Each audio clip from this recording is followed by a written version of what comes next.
Cash for exclusive Pampers coupon savings and rewards. Click or tap the link now. Only redeemable via Pampers Club. Redeem Pampers Cash, no cash value.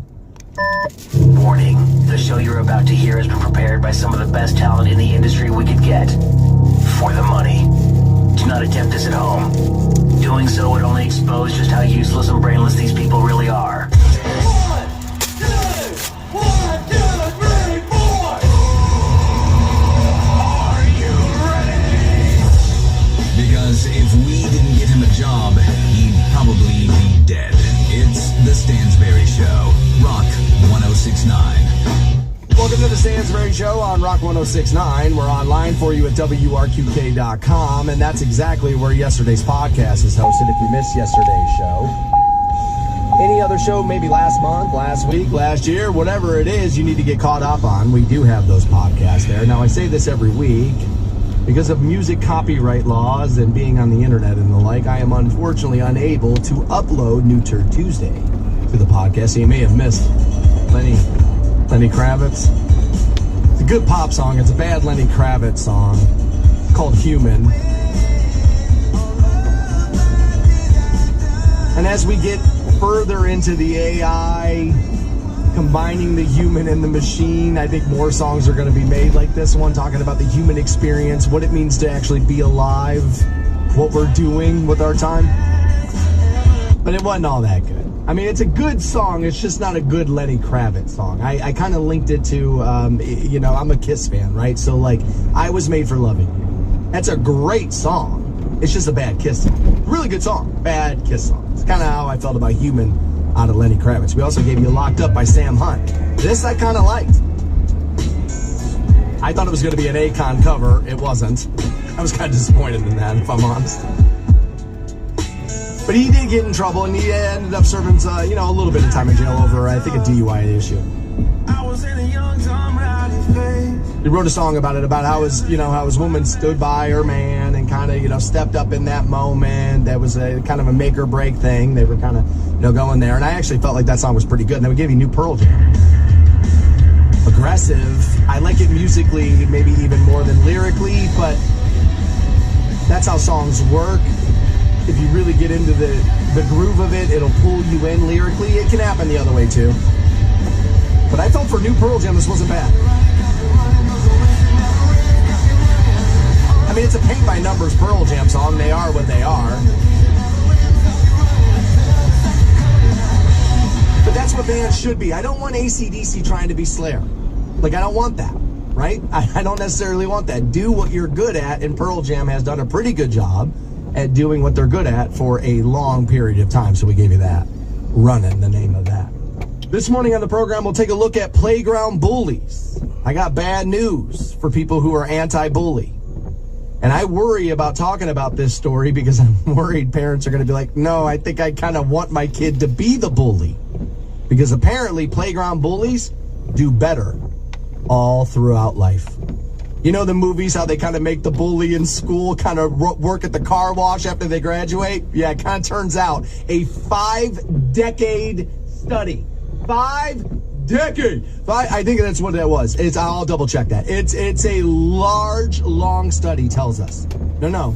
If your kid's a bully, get ready. They're going to have a better life.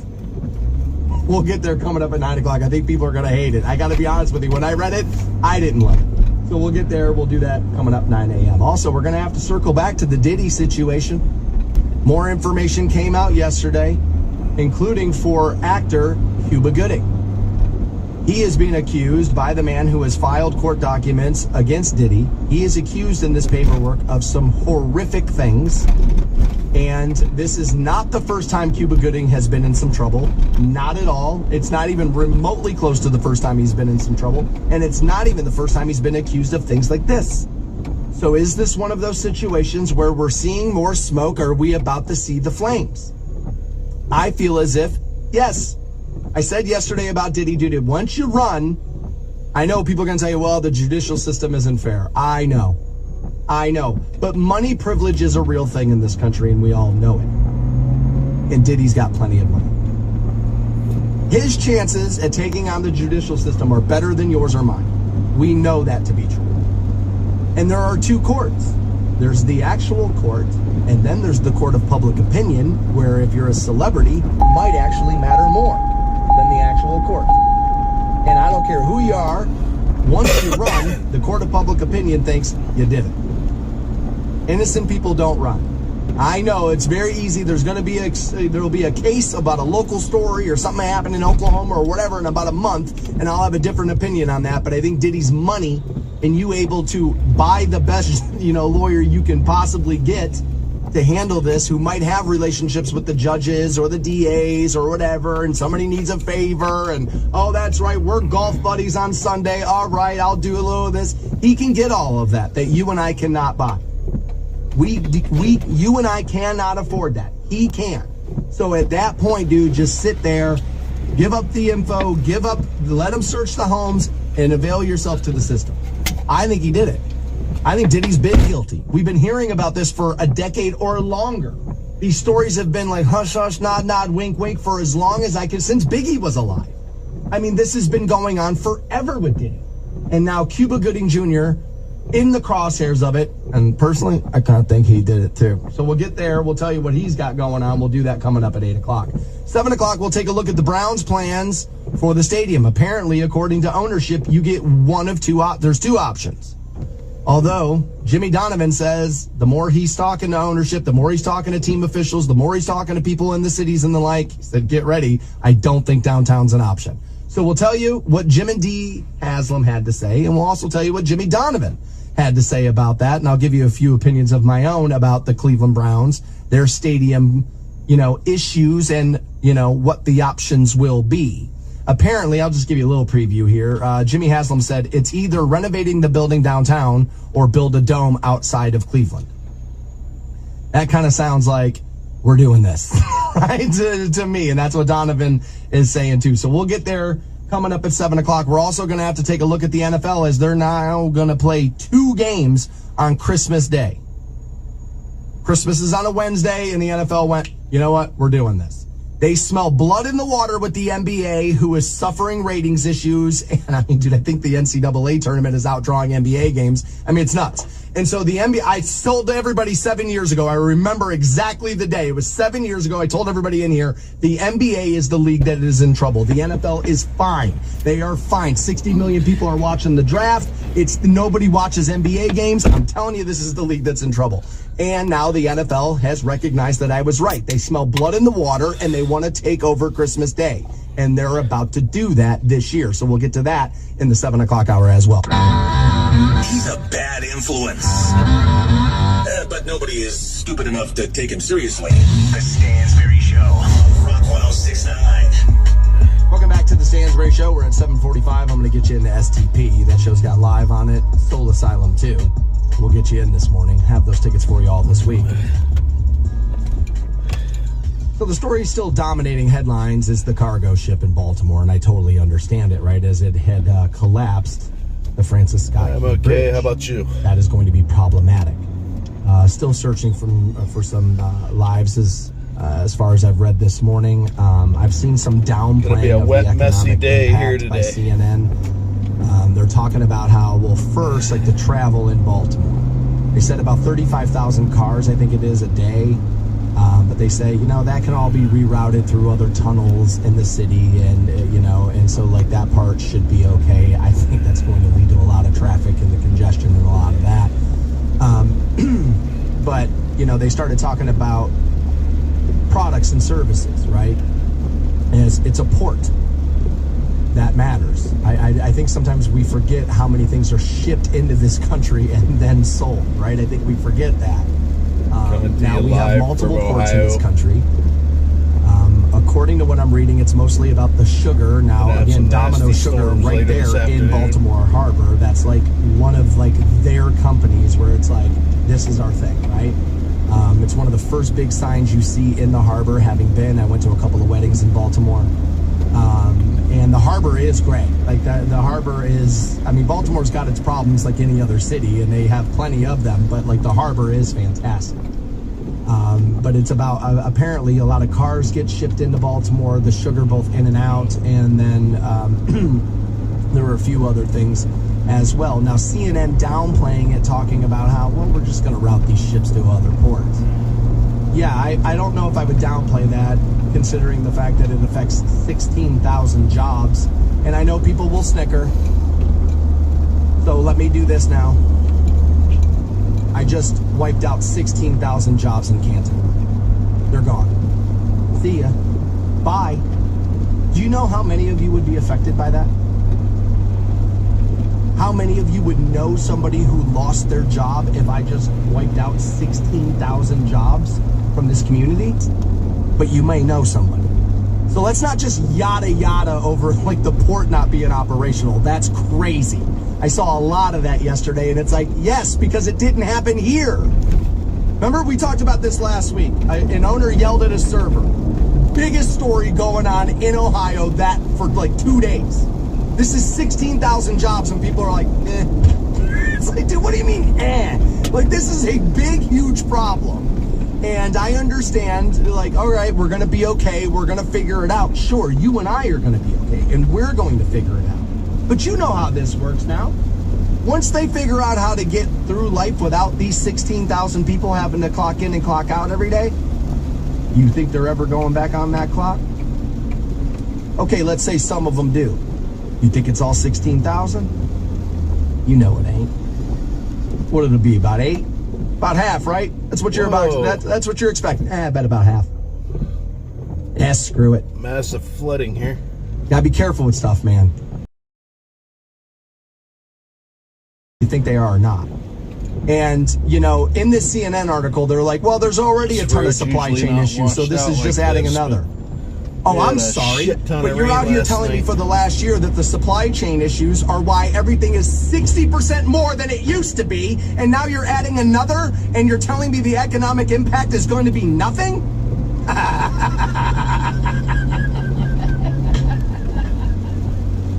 Yeah, man, sorry. Nah, I'd believe you, but unfortunately, I've been alive. So, like, no, I'm not going to believe that.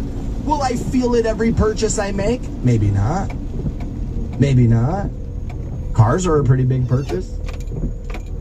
I don't know if you noticed, but the sticker price on them ain't exactly cheap now. So what do you think is going to happen? So this yada yada and over these jobs and over what's going to happen to the economy, it's like, dude, everybody bitches about the economy. And then when something massive happens that's going to negatively affect it, everybody goes, meh. Like, well, then you don't get to complain about it, right? Like, that's kind of how that works. All right, I want to mention this too, because there are people who are under the impression I would be afraid to do it, and I'm not. But the president either lied or misspoke yesterday about this. This is happening more and more frequently. Now, notice what I even did there with him about what I'm about to tell you he said. I gave him the benefit of the doubt that he could have misspoke or he lied, one or the other. I don't even think that happens to some other people running. I think it's just like, he lied, there's absolutely no way he got it wrong. Like, everybody tells you what a dumbass he is, but apparently he's a criminal mastermind who knows everything he says every minute of every day, even though he's a big dummy. Like that. Dude, how people talk about this stuff is so fun. But the president said yesterday he has traveled into Baltimore Harbor many, many times, whether it be by train or car. The problem is, there are no railroads. You cannot travel that bridge by train. That is not a thing. So either he lied, which I think would be very bold, since it's easy to be like, we're literally fishing everything out of the water right now, not a piece of railway to be found, right? Like so I think it would be the boldest lie of all time, because it's like, this would be very easy to prove. Very, as it's already been done 9,000 times already. So he either told the boldest lie of all time, or people are right. He doesn't know what he's saying often. But at the end of the day, one of those two things must be true now, because we have seen too many of them. First, I think is a little crazy. Now, welcome to presidents. I want to be able to relate to my constituents. I understand that. But, like, you maybe could have waited a day to put yourself into it, and maybe waited a day long enough till somebody gave you the right note card to be reading. You thought Stansbury was a mess on air? Check out the show's Facebook page at Stansbury Show. Rock 106.9. Welcome back to the Stansbury Show on Rock 106.9. 7:45. I'll get you into STP. And also at 9 a.m., we have bad news about playground bullies. At least one stereotype kind of falling on its head here. We'll get there at 9 a.m. We had been talking about the cargo ship in Baltimore issue there at the Francis Bridge. Tragedy is what we should call that. And I was kind of talking about how the president yesterday said, you know, he's traveled into Baltimore Harbor plenty of times, you know, over that bridge, whether it be by train or car. And I said, well, he's either misspeaking or he's lying. It's one of the two. I think it would be a pretty bold lie, as it would be pretty easy to prove. Here's the problem with him misspeaking about it. I mean, most people understand, right, that Washington, D.C. and Baltimore are literally, like, you could throw a football to it from the other one. Like, it's very close. And so the amount of people who live in the Baltimore area and work in Washington, like, that's not uncommon. Like, it's not at all. And so, like, that was the kind of crazy part of, like, this feels weird to misspeak on this one, because I'm willing to bet he has traveled over that bridge, working in Washington all of, 115 years of his life. I feel like, yeah, he probably has traveled over that bridge. He could have missed it, you know. He could have. Seems to happen a lot, and that apparently is not an issue at all.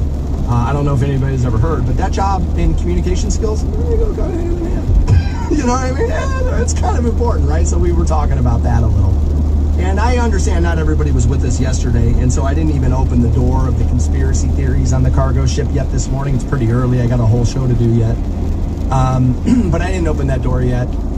And I said yesterday, get ready to see all of them under the sun. Right, the CIA did it. It's a diversion. I got a lot of that yesterday. It's a diversion, and I agree that the government will use the media sometimes to push forth a story so you and I don't pay attention to some new banking bill or some new thing that they're doing. I get it. I don't know why they would have went out of their way to create a scenario where we're going to point the finger at them for being guilty of it to cover up something else they were doing.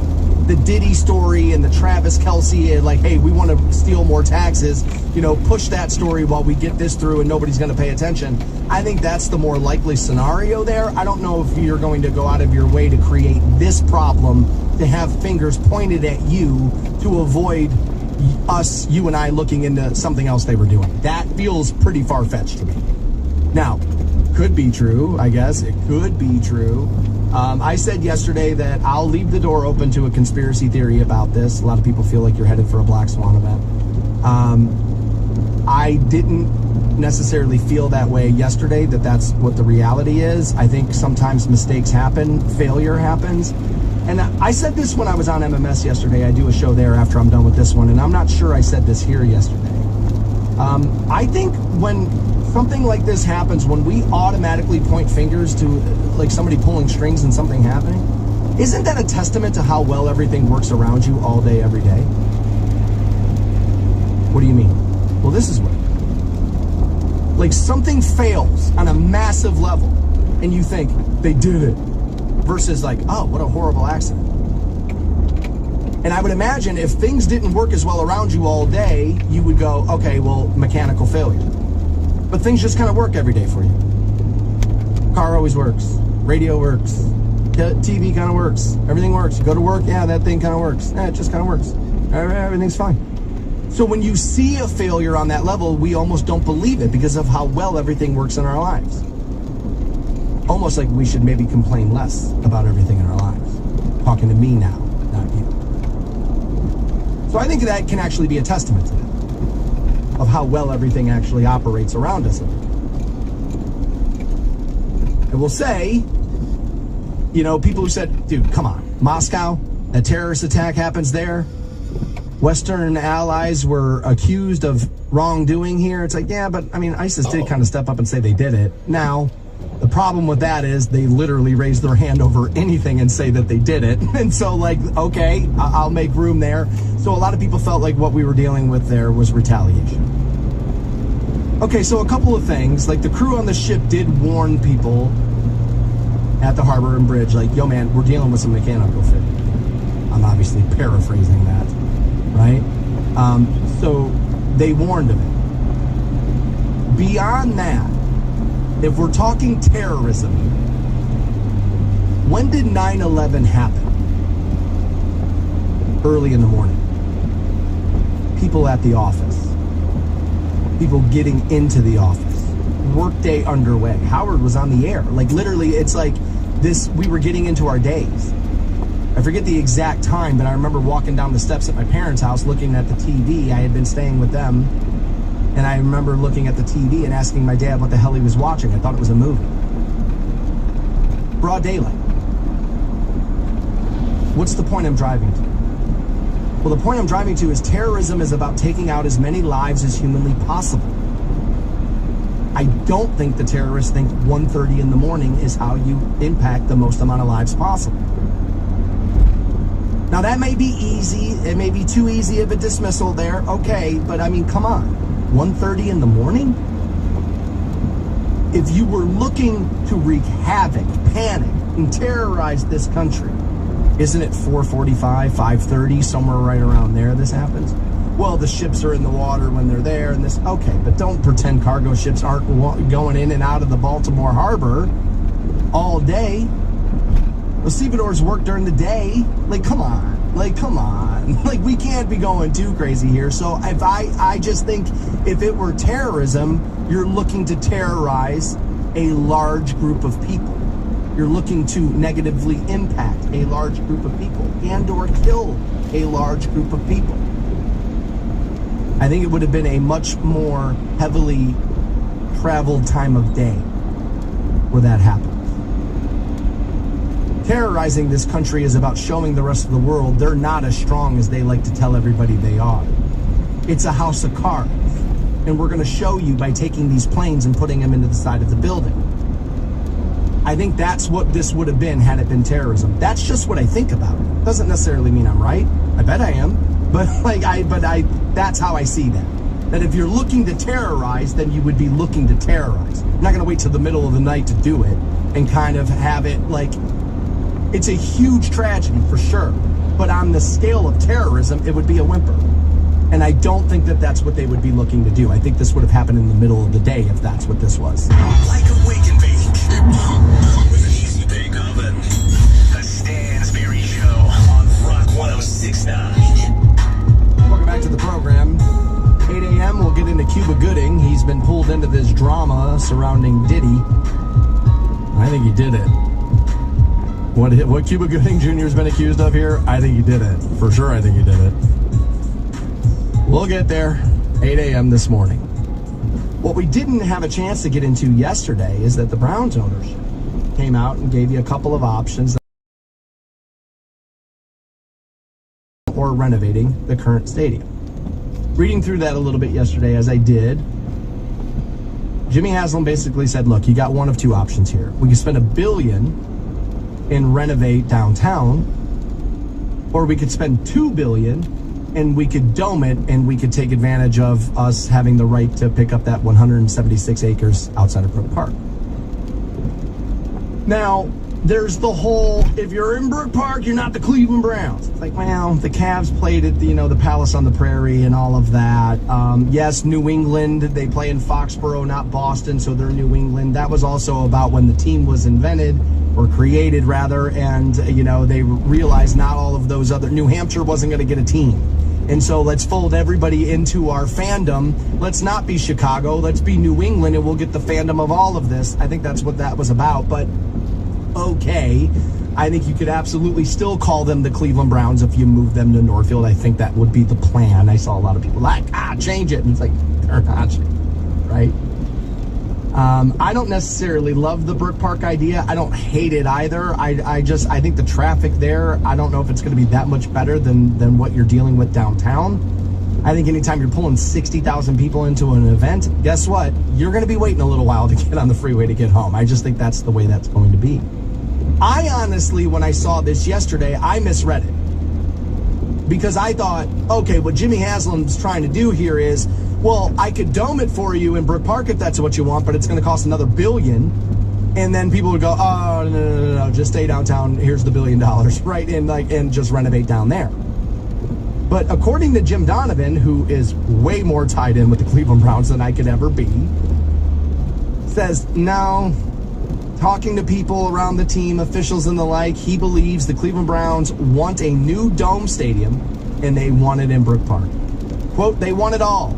And listening to them yesterday, I got the feeling they were saying downtown Cleveland just cannot give them that to them. It will be their choice, he says here at WKYC.com. Don't kid yourselves, it will be the Browns' choice. And he's claiming that a dome stadium would be their pick. Again, the quote was yesterday, well, we could throw $1 billion at Brown Stadium, we could give it a facelift, but it really doesn't come near what we desire. Donovan then says what they want new, they want a multi-function venue. A football palace, yes, but so much more, he says. And I would agree. This has been my argument about a dome for a while, which is I want the Final Four. I want stuff. And you have to be able to bring it in. Cleveland Brown Stadium is out there bragging about all the stuff they got going on this summer. And it is. It's great. The Rolling Stones will be there. That's big. In my industry, there are few bands that will make my phone ring more when they announce a tour. U2, the Stones, Taylor, Garth Brooks, Springsteen, those five, if they're touring, my phone blows up. And I just laugh at people when I pick up the phone and then hang up again. I care about your kid at this. I know. I'd be too. Having SummerSlam's awesome. Having the Stones is awesome. But if you're the Browns ownership, don't you want to have an event like that all year? Well, I mean, you play the games in the winter, Stansbury. Yeah, 8 of them. 8 of them. I think they're looking for a high point of return here on the investment. And the best way to do that is to create a multi-function venue. They want Taylor Swift there on her winter tour. Of course. Who wouldn't? I totally. The Browns are kind of looking at Minnesota, the Vikings. They seem to they say it's a gem. The ownership has toured it. They have studied it. And they would like to build one for the Cleveland Browns to play in. And apparently, downtown makes this harder for them to get this done. I wanted a mixture of two things. But apparently I can't get this. I would rather, this is just me as a fan, I would much rather keep the stadium where it is downtown. I kind of like that. But I want a dome downtown. Apparently, that's much more difficult to do. If you're going to build a dome, build it from scratch, and I can understand that it's not like just closing a toilet lid, right? Like, I get it, right? Everything! And so I was mad about everything, you know? And I used to be one of these guys. It's the AFC North. Oh, this is it. And you lose games. That's what the Browns do, right? And I was that guy. But it's been 20 years. And I have an 80-inch television hanging off the wall of my house. A sound bar. Beer in the fridge. Every food company in the world delivers straight to my front door now. The at-home viewing experience is better than it's ever been. So if you think I'm driving an hour to get up there to freeze my balls off to watch them lose 27-21, like, dude, no. That's a good argument. There's only so many Taylors. As a matter of fact, there's Taylor playing. But there are events at 8 a.m. We'll get into Cuba Gooding. Like, look, we spend $1 billion, run it downtown, or spend $2 billion. The only thing I'll say about it is I'm surprised sports are allowed to have a mixture. You know? Like, one day you have, you know, there are different, you know, lengths of, like, home run walls and things. It's bizarre that's allowed in sports like that. So I would expect that what the sport would want would be more uniform, right? That way you take out they had to play this and they traveled there in the cold. Now, we like some of those storylines, so maybe that's part of the reason why. But I was kind of talking about it, and Nathan wrote in. He's like, Stansbury, anybody complaining about the Browns moving down from downtown? He's like, I'm a Bears fan. But he's like, look at Buffalo, Philly, Kansas City, San Francisco. None play downtown, and their fans still show up each week. Yeah, I don't think anybody's saying they're not going to go. Well, you know what? Let me correct that, Nathan. Plenty of people are going to say they're not going to go. And those people are probably the people who weren't going to go anyway. You know, I always push back when people say, I paid the salary. It's like, you don't really. How many games have you gone to in the last 10 years? Okay, so you don't. Beyond that, most of them don't get paid from the ticket sales anyway. Beyond that, like, how many products from the advertiser on TV did you actually buy? Not that many, because you all told me you were too manly to drink the beer that gets advertised. They're too manly for it. And so, like, so you're not doing that either. So how are you forever? Most people don't go. That the money's made on the couch, not in the stadiums. The money's made on the couch. That's why every team gets like $50 million to start the year just from the TV deal. I think it's actually more now. Because the TV deals are worth so much money.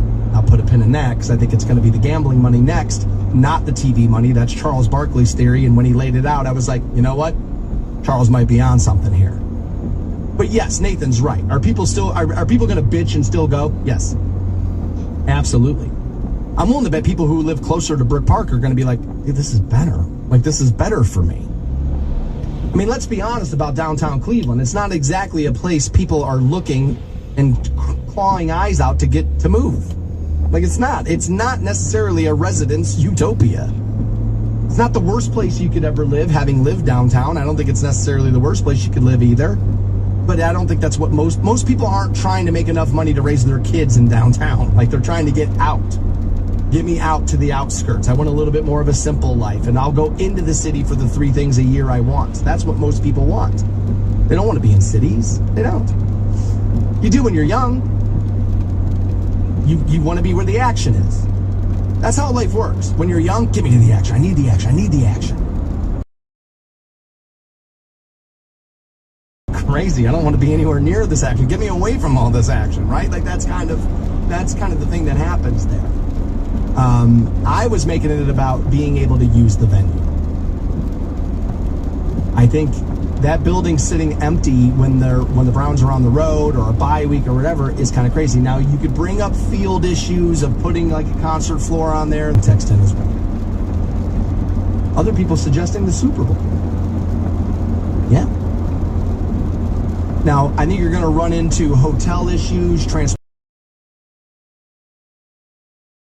a better hotel situation than what Cleveland would have. And Jacksonville, I believe, has held a Super Bowl, if not more than one. I'm pretty sure they did one. Now, I guess they did play a Super Bowl in New York, right? Open air, they did do that.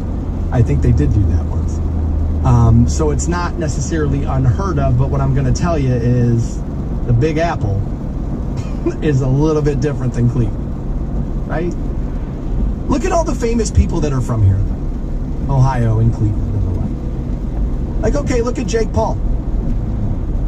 He's going to fight Tyson. That kid's from Willoughby, right? And Mike Tyson has Ohio ties. Imagine if that fight was downtown in a dome. More people. Now, the amount of people who are going to watch that fight here, there's going to be a lot of them, but a lot of you went, I'll catch the highlights tomorrow morning. But if it were here, you'd want to go. What about the UFC? They're drawing huge numbers in some cities. And I think Northeast Ohio would be a good draw for the UFC. I think they come out in droves. I could be wrong on that one. That's just